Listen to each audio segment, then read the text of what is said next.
2010 e 2011, 40% dos profissionais da área não eram formados em jornalismo, que é muita coisa. Caso volte à obrigatoriedade do diploma, você acha que a profissão vai perder muitos talentos como você?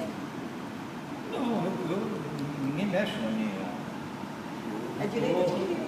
Eu adquiri um direito em 1967. Não, sim, eu digo que, por exemplo, se não for mais. Se for obrigatório agora o diploma, pessoas que não podem fazer o curso por algum motivo, vai acabar não entrando na profissão e é um talento perdido?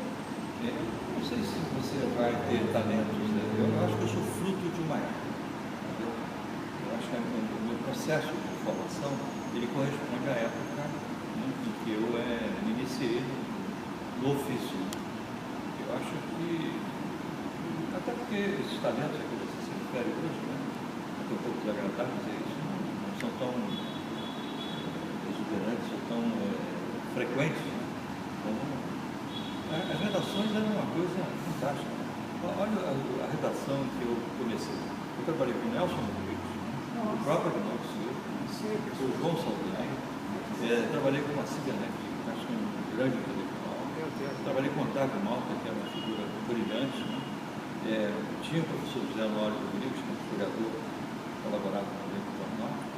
Qual é a redação de hoje, que tem um conjunto de figuras tão brilhantes do ponto de vista intelectual? Maurício Azevedo, uma figura brilhante. Né? Então, você não. Só o privilégio de ter trabalhado com o Nelson, né? Era até uma coisa muito engraçada. O Nelson não era uma pessoa querida na última hora. Ele tinha apoiado o golpe, uma pessoa considerada reacionária. E o Nelson, sempre que ele abandonava a máquina de escrever, sempre que ele se afastava da máquina, era um fumante inveterado, ou ia ao banheiro, ou ia beber água, a máquina dele ficava ao lado da seção de polícia. Na mesa ficava o repórter de polícia. Então alguém saía daquela bancada, escrevia alguma coisa, completava, acrescentava meia dúzia de palavras. E Nelson Rodrigues vinha e continuava escrevendo. Mas eu achava aquilo um absurdo, eu achava aquilo, não, aquele senhor, assim, de respeito e tal.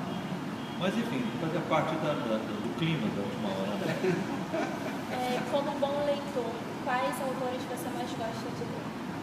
Eu leio de tudo um pouco, né? Eu leio de tudo, mas ultimamente o meu foco tem sido mais história, Inquisição, que eu gosto muito da história da Inquisição, que eu acho que tem muitos pontos de contato com os dias atuais, por incrível que pareça, o autoritarismo, certos procedimentos, certos ritos.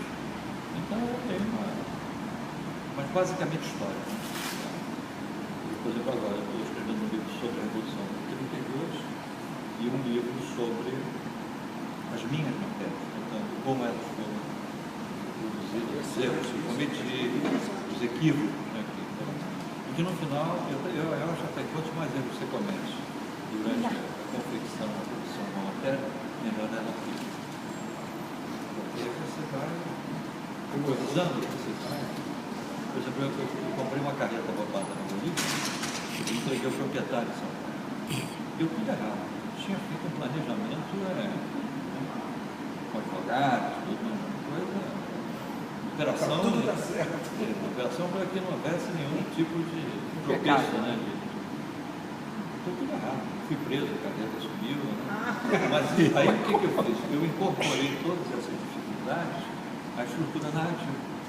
Então a matéria ficou mais interessante se eu tivesse comprado a carreta e entregue ao dono, seu verdadeiro proprietário. Então esses percalços, esses tropeços, né? Esse acidente de trajeto, é que deram um certo molho. Fala mais desse trabalho, que você ficou quanto tempo lá para descobrir essas coisas? Eu fiquei pouco tempo, eu tinha 20 dias. E mais 10. Esse foi o Globo Repórter, né? Não. Essa foi uma matéria para o SBT. Foi a minha matéria de estreia. E acharam até muito interessante. E quando eu saí da Globo, fizeram um convite para o SBT muito bom na época, comprava um salário, ofereceram um carro, uma série de privilégios que hoje em dia não existem mais.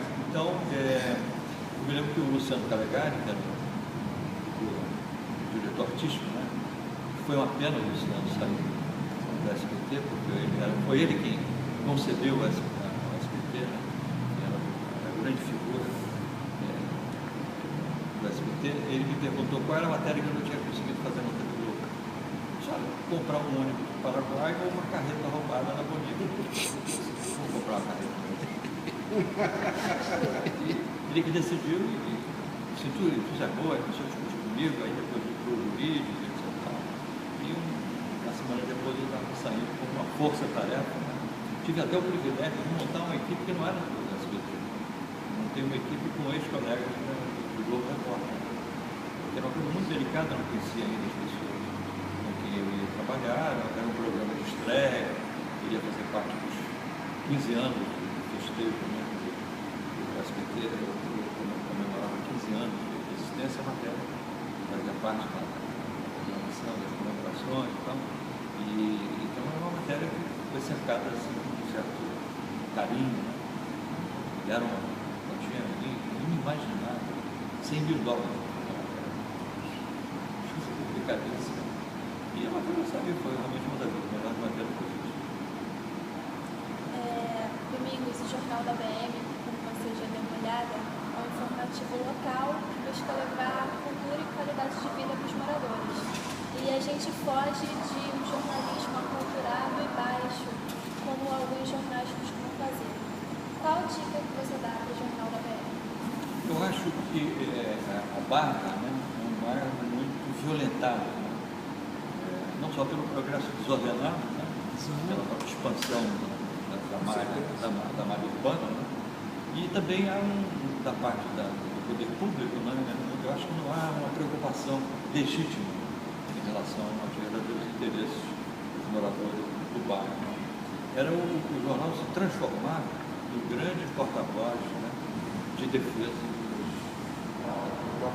das grandes questões de interesse da Barra. Né? Porque a Barra, né, não só está virando um local de passagem, em direção ao Creio, né? Ela vai sofrer muito agora com a abertura dos túneis da Grossa Funda. Né? Que, na minha visão, é um ato de demência. Como é que se vão abrir um túnel jogando um fluxo de tráfego, né, na Avenida das Américas, sem ter encontrado uma alternativa aqui na frente. Os dois irmãos. Já hoje, engarrafa, né? Quem circula ali pela autoestrada da Boa Barra vê que é uma coisa complicada a partir de uma certa hora. Agora imagine você tendo ali mais 20 ou 30 mil veículos por dia. Sabe que ninguém pensou nisso? Então eu acho que o jornal de vocês, até porque tem muitos arquitetos aqui, tem muitos urbanistas que moram aqui na Barra. Ouvir esses urbanistas, fazer uma reunião com eles aqui e transformar o jornal vamos dizer assim, num veículo de defesa, né, dos interesses, independente desse compromisso, né, dos moradores da. Por exemplo, estava lendo hoje uma matéria no Globo que tinha uma leitora, né, que mora no Leblon. No domingo saiu uma matéria grande também da presidência da Associação de Moradores do Leblon, contra a maneira como eles pretendem, a prefeitura pretende construir uma estação de metrô. Mas eles ganham todas, o Leblon é o único que ganha tudo. Então aquilo ali foi uma coisa que muito me impressionou.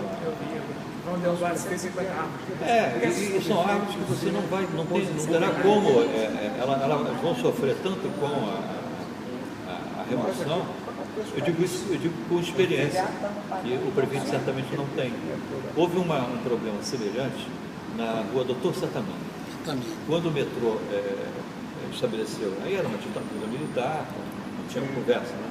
Mas mesmo assim o governo se sensibilizou muito com a grita dos moradores do Tijuca, que são muito organizados até hoje. Então eles diziam que a rua Doutor Satamini ela tinha uma não me lembro agora, 180 árvores, já com adultas, né? Árvores que sombreavam as calçadas e que davam uma certa harmonia, né? Aquela via. Então o governo disse, não, nós vamos tirar as árvores, né? E vamos replantá-las. Não deu certo. Como não vai dar certo na Senhora da Paz? Claro que não.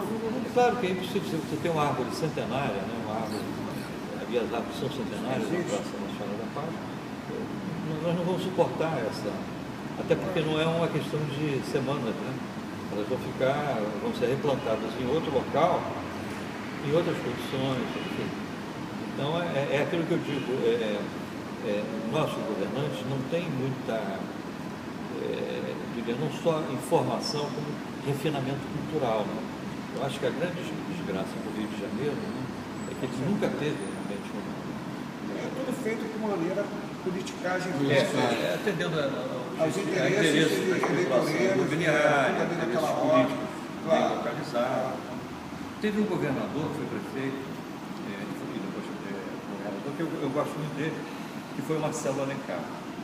O Marcelo Alencar tinha essa preocupação, né, até porque ele era um homem culto, ele era uma pessoa diferenciada, ele era um político diferenciado. Ele tinha sido advogado dos políticos, era de uma família muito rica, né, uma família, os irmãos eram todos muito cultos, né, chegaram até ter uma empreiteira. Então o Marcelo Alencar, ele tinha uma preocupação com a cidade, e até eu ajudei a escrever um livro, né, e percebi isso durante as semanas em que eu conversei com ele, para a gente arrumar esse livro. Né. Ele mostrou uma paixão pelo Rio de Janeiro, que você não vê nos governantes atuais. Né. Porque não é só dizer que gosta, que ama o Rio de Janeiro, você tem que mostrar isso através de gestos. Teatros, exatamente, concretos. fazendo coisas. O Rio, por exemplo, essa história de demolir lá o Perimetral. quartel O quartel. isso é um ato. Eu fico muito surpreso com isso. Partido, por exemplo, tem uma outra coisa que está se avizinhando aí. Não existe no Rio de Janeiro uma empresa chamada Alfa Studio. É uma empresa de restauração que tem 105 anos. Essa empresa deve ser despejada, né, para que ali seja instalado um botequim dentro de 2 meses. Aquele era um bem do Estado, o Estado cedeu a pressões, transferiu aquilo para o Rio Previdência. O Rio Previdência não pode ter patrimônio, então ele tem que vender. Então veja, por que o Estado não continuou, né, com aquela empresa em atividade? Exemplo que ele cedeu vários imóveis, né, para escola de samba, né, centros culturais, ONGs, né, e o Alfa Studio era eu conheço a empresa, ela desaparecendo, desaparece um tipo de trabalho, né, e eles tinham um convênio com a Secretaria de Cultura do Estado para formar novas gerações de restauradores. Eles restauram tudo. Restauram estátuas de mármore. É uma coisa fantástica, a habilidade manual e as técnicas. E isso não pode desaparecer. É passado. O cara ele controla um conjunto de restaurantes ali na rua da Pradia. Ele precisava de uma entrada. Não tiver a nossa formação. Cada vez vai. Pela rua Escondo Rio Branco, né? Então ele, através de interesses políticos, influência, aí o governador tira de uma área de imóveis que estavam, que não podiam ser vendidos, que estavam sendo ocupados por instituições, empresas, né, que tinham uma função social ou cultural, transfere exatamente para ser vendido e virar um botequim. Só na França, na Inglaterra, né? Eu costumo dizer que Paris ou Roma não existiria 6 meses de gestão de um prefeito do Rio de Janeiro. Mariana. Alguns altares do século XVIII, e eu vi isso porque nesse livro que eu estou escrevendo sobre 32, tem um trem que sai do Rio Preto que vai para Mariana, uma locomotiva. E eu fiquei lá alguns dias andando de trem para entender o funcionamento de locomotivas. Porque em 32 os paulistas usam trens blindados, que eram locomotivas. Eu precisava entender como era o funcionamento. E aí, um dia eu fui à igreja na Mariana e levei um susto. Quando eu toquei no altar, caiu um pedaço. Cupim. Cupim? Cupim. No altar do começo do século XIX. Madeira de lei com ouro, como é que pode um negócio desse salvacar dessa forma? Isso é inimaginável na França. É inimaginável em qualquer país europeu. E que passou por duas grandes guerras. Eles Uma não destruição terrível. passaram por uma grande tragédia que foi a Primeira Guerra e a Segunda Guerra. E eles recuperaram, reconstruíram, refizeram. Você mesmo viu isso na Itália, né? Você mesmo mostra lá que áreas ali totalmente devastadas, que foram devastadas, acabaram, destruídas. E hoje está recuperado. Tudo recuperado, tudo direitinho. Você vê que coisa agora que eu sinto no Brasil realmente, que a cultura, cada vez mais, o governo federal não mexe em nada, quer dizer, a verba cada vez mais diminuindo. E falam, tudo bem, estamos crescendo, aí vamos importar médico. Tem que importar, tem que buscar aqui no seu próprio país. Vamos importar para ensinar. As coisas são feitas tão sem planejamento que a sensação que você tem é de que você acorda cada dia num país diferente. As transformações são tão brutais e isso, já existem estudos, né, que é o impacto que essas mudanças exercem sobre a alma de algumas pessoas. As pessoas perdem suas referências, como se diz, físicas. Né? E isso, do ponto de vista emocional, é muito complicado. Porque você um dia chega e diz, aqui tinha tirado, né? Tá, mas é bobagem. Mas não, isso afeta. As pessoas vão perdendo as suas referências físicas, né? e intelectuais, emocionais, culturais. Então, você veja, é o caso que eu coloquei aqui de Roma, né? Quem para diante do Coliseu, isso aqui não existia. 15 dias de gestão do prefeito do Rio de Janeiro. Tem um monstrengo ali no centro. Não serve para nada, não tem mais espetáculo. Vamos tirar isso daí. Não são mais cristãos das reuniões, né? Então, essa visão do nosso governante, né? Até porque ele é refém, tem compromisso com a especulação imobiliária. Então é uma coisa complicada, né? Você, por exemplo, agora o Rio de Janeiro nem sempre foi assim. Por incrível que pareça, nos governos militares havia, por parte de alguns governos, né? Também do governo Geisel, por incrível que pareça. Tem muita pancada no governo Geisel. Ele apesar de ter cometido um grande sacrilégio, que foi a demolição do morro, do Palácio do Morro, né? Mas o Geisel dava muita força ao IFAM, ao Instituto do Patrimônio Histórico Nacional, que durante a ditadura militar teve muita força. E, curiosamente, na democracia, né, ele passa a ser um órgão meramente quando ele tem força de lei. O IFAM pode embargar, com base numa lei de 37, né, e estamos conversando. Ele fundamenta que o não pode construir. Foi uma perda irreparável. É um homem, foi lindo aquilo ali. Eu acho talvez um dos grandes crimes cometidos do governo Geisel. Mas ele, de um modo geral, ele tinha uma preocupação com a preservação da memória nacional. nacionalista dos caras, né? Os militares podiam ser depois, porque aí você, quando você pesquisou no seu livro, eu tenho também a visão muito assim, que quando fala do regime militar, você vê também a Segunda Guerra Mundial. Essa tropa incorporada no deserto, os oficiais, quando chegaram ali, eles tiveram muita informação. Chegaram com uma outra visão. Já estava começando a Guerra Fria ali. Então, tem isso também, esse aspecto. Eles voltaram muito com aquela coisa toda ruída daquela coisa americana. Né? Principalmente dessa coisa contra o comunismo, enraizado, isso, e isso também, mas não deixa que eles fossem, de qualquer forma, eles eram pessoas extremamente nacionalistas. Alguns, não sei se todos, mas alguns eram muito nacionalistas, ferrenhos, até ferrenhos nacionalistas. Mas, pegando essa deixa, a Lua queria de repente perguntar umas coisas sobre os seus livros. Eu queria que você mostrasse o que você trouxe, tem fotos também, são de sua autoria mesmo. Os dois. Bom, a minha primeira aventura, né, pelos desvãos da história foi esse livro aqui sobre a coluna Prestes. Esse livro, eu levei 20 anos para escrever essa história que tanto encanta os americanos e que, segundo alguns pesquisadores, alguns brasilianistas que vêm ao Rio, por um motivo qualquer, que me visitam, tentam me localizar, para me comprometer pelo livro e dizer que nós temos uma história, né, que os Estados Unidos não têm, né? Vocês têm uma história fantástica, né? Quer dizer, o Macaulay e o Elson Pang, né? Eram dois historiadores que vieram ao Rio, né? E que o Brasil esconde, né? Porque você não tem presente se não tiver passado, né?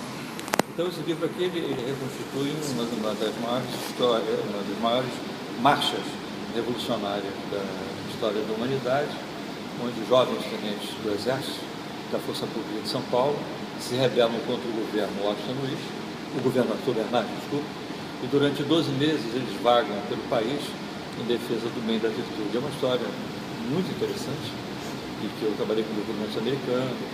Muito se escreveu sobre esse livro, é aquela coisa que eu falei do olhar.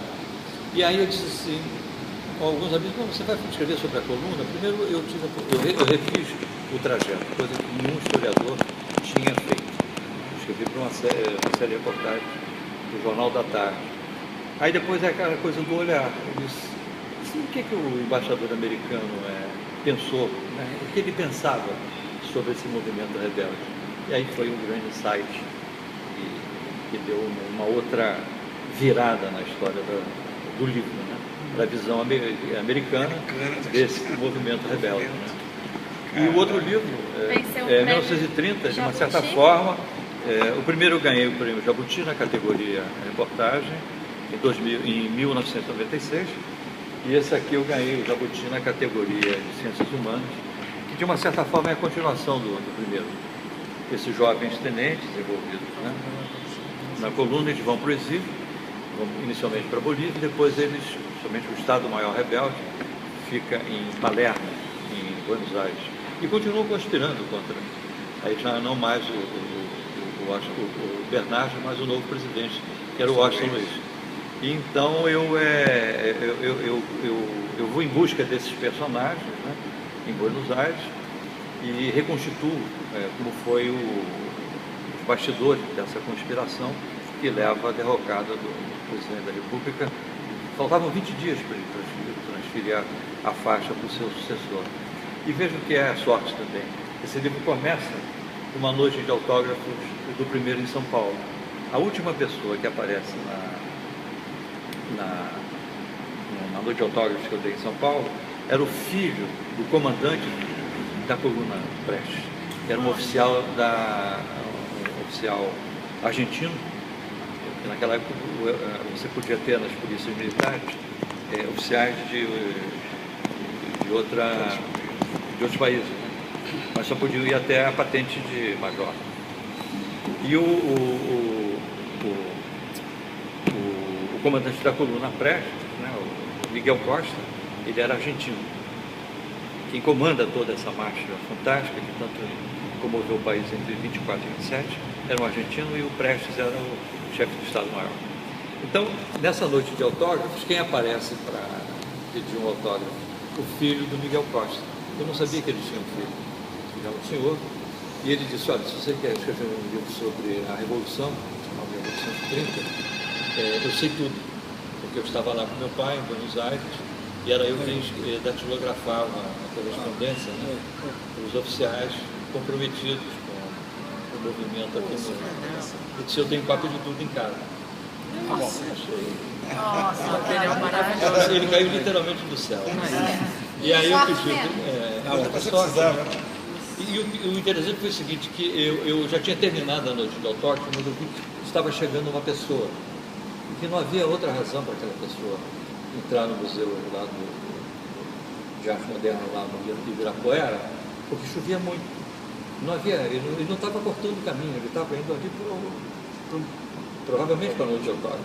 Então eu esperei que ele atravessasse o jardim, né? Eu vi que primeiro era um vulto, né? Não sabia. Na medida que ele se aproximava, eu vi que era um senhor, né? Chovia bastante, né? Ele entra, né? E vem em direção à mesa.